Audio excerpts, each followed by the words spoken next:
राधे राधे दोस्तों। आज हम वैशाख पूर्णिमा की पवित्र कथा का श्रवण करने जा रहे हैं। बोलिए गौरी गणेश की जय, बोलिए शिव शंकर भगवान की जय। चलिए अब हम पूर्णिमा, वैशाख पूर्णिमा जिसको बुद्ध पूर्णिमा के नाम से भी जाना जाता है, इसकी कथा इस प्रकार है। एक समय की बात है, यशोदा मैया ने श्री कृष्ण से कहा, हे कृष्ण, तुम सारे संसार के उत्पन्न करता हो, पालन करता हो और संहार करता हो। आज कोई ऐसा व्रत मुझसे बताओ जिसके कारण से मृत्यु लोक में स्त्रियों को विधवा होने का वह तनिक भी न रहे और यह व्रत सभी मनुष्य की मनोकामना भी पूर्ण करे। तब श्री कृष्ण कहने लगे, हे माता, आपने बहुत सुंदर प्रश्न मुझसे पूछा है। मैं आपसे ऐसे ही एक व्रत का विस्तार, स्त्रियों को पूर्णमासी का व्रत अवश्य करना चाहिए।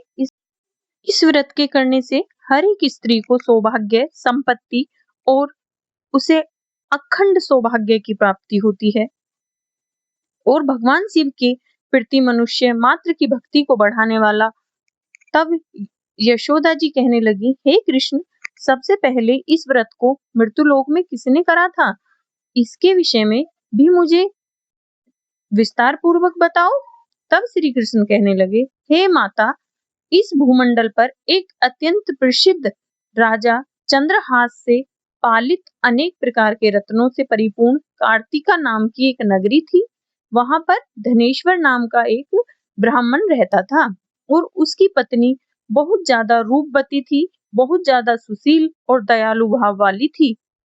दोनों उस नगरी में बड़े प्रेम से रहते थे। घर में कोई धन संपत्ति की कमी नहीं थी, लेकिन उन्हें एक बड़ा दुख यह था कि उनके कोई संतान नहीं थी। इस दुख की वजह से वो बहुत दुखी रहते थे। एक समय एक बड़ा तपस्वी योगी उस नगरी में आया।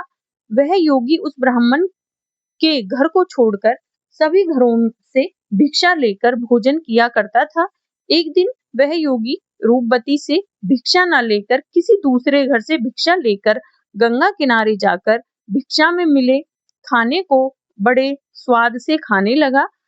धनेश्वर ने योगी का यह सब कार्य किसी प्रकार से देख लिया। अपनी भिक्षा के अनादर से दुखी होकर धनेश्वर योगी से बोला, हे साधु, आप सभी घरों से भिक्षा लेते हो, लेकिन मेरे घर से भिक्षा आप कभी भी नहीं लेते, इसका क्या कारण हो सकता है? तब योगी ने कहा, जिस घर में कोई संतान नहीं होती उस घर से मैं भीख नहीं लेता, अन्न नहीं लेता। वो अन्न पतितों के समान होता है और जो पतितों का अन्न खाता है वह भी पतित हो जाता है, क्योंकि तुम्हारे कोई संतान नहीं है, इसलिए तुम पतित हो। तुम इसलिए पतित हो जाने के वजह से मैं तुम्हारे घर की भिक्षा नहीं लेता। धनेश्वर यह बात सुनकर अपने मन में बहुत ज्यादा दुखी हुआ और हाथ जोड़कर उस साधु के पैरों में गिर पड़ा और बड़े ही प्रेम से कहने लगा, हे साधु, अगर ऐसा है तो आप ही मुझे पुत्र प्राप्ति का कोई उपाय बताइए। आप तो सब कुछ जानने वाले हैं, मुझ पर यह एक कृपया जरूर कर दो। धन की मेरे घर में कोई कमी नहीं है, लेकिन मेरे पुत्र न होने के कारण आप मेरे इस दुख को दूर कर दो। यह सुनकर वो साधु कहने लगा, हे ब्राह्मण, तुम देवी चंडी की बहुत ज्यादा पूजा करते हो, फिर घर आकर बहुत ज्यादा पूजा करो।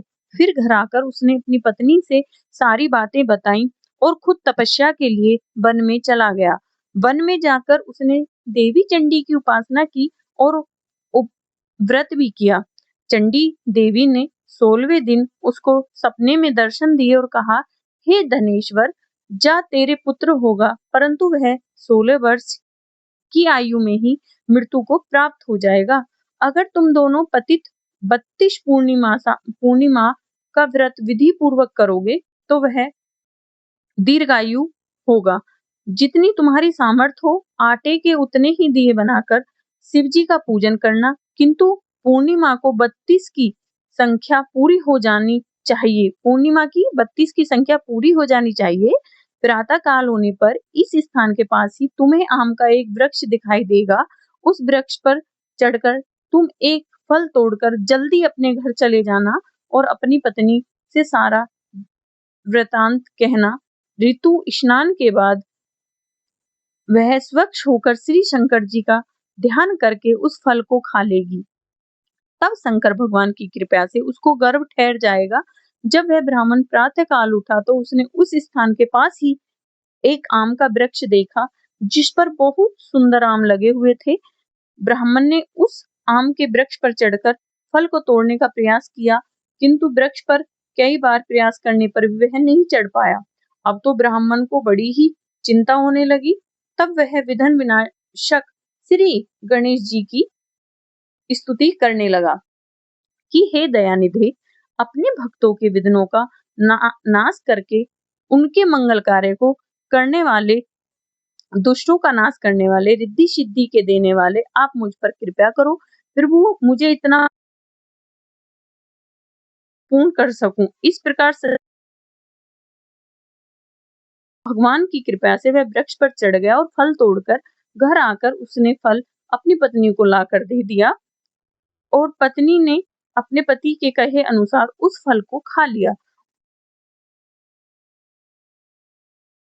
से उसके बहुत सुंदर एक पुत्र हुआ जिसका नाम उन्होंने देवीदास रखा।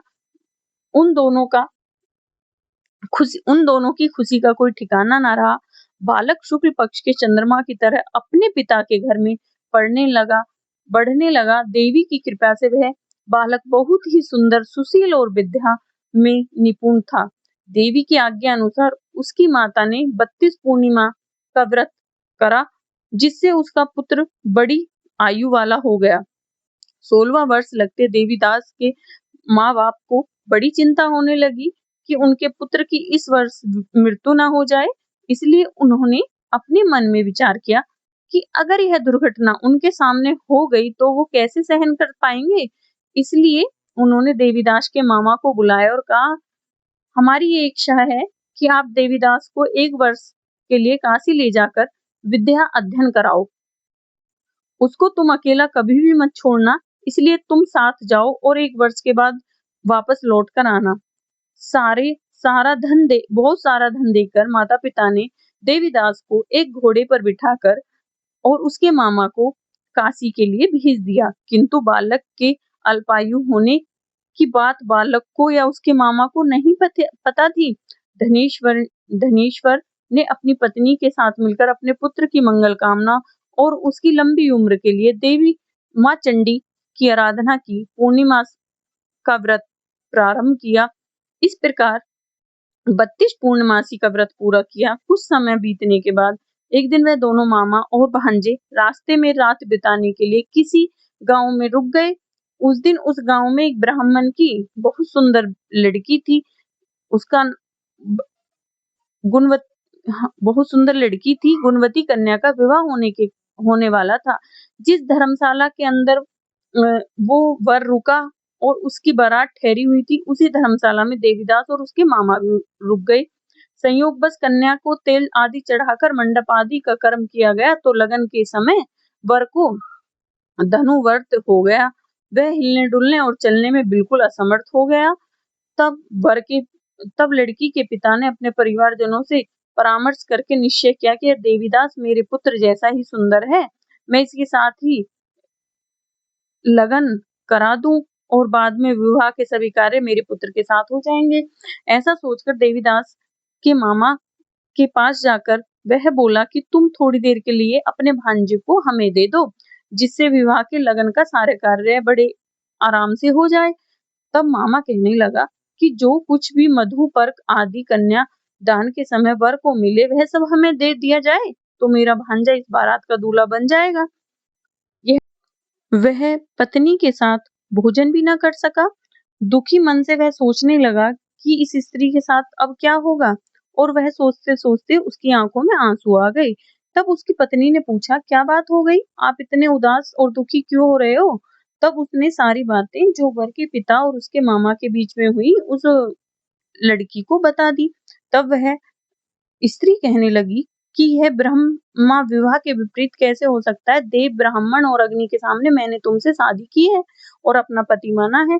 आप ही मेरे पति हैं, मैं आपकी पत्नी ही रहूंगी, किसी अन्य की बिल्कुल भी नहीं। तब देवीदास ने कहा कि ऐसा मत करो, क्योंकि मेरी आयु बहुत थोड़ी है, मेरे मरने के बाद तुम्हारी क्या स्थिति होगी, इस बात को अच्छी तरह सोच लो। परंतु वह स्त्री अपने दृढ़ निश्चय पर अड़ी रही और बोली कि जो आपकी गति होगी वही मेरी भी होगी। हे स्वामी, आप उठिए और भोजन कीजिए, आप निश्चय ही भूखे होंगे। तब देवीदास और उसकी पत्नी ने मिलकर भोजन किया और रात में वो सो गए।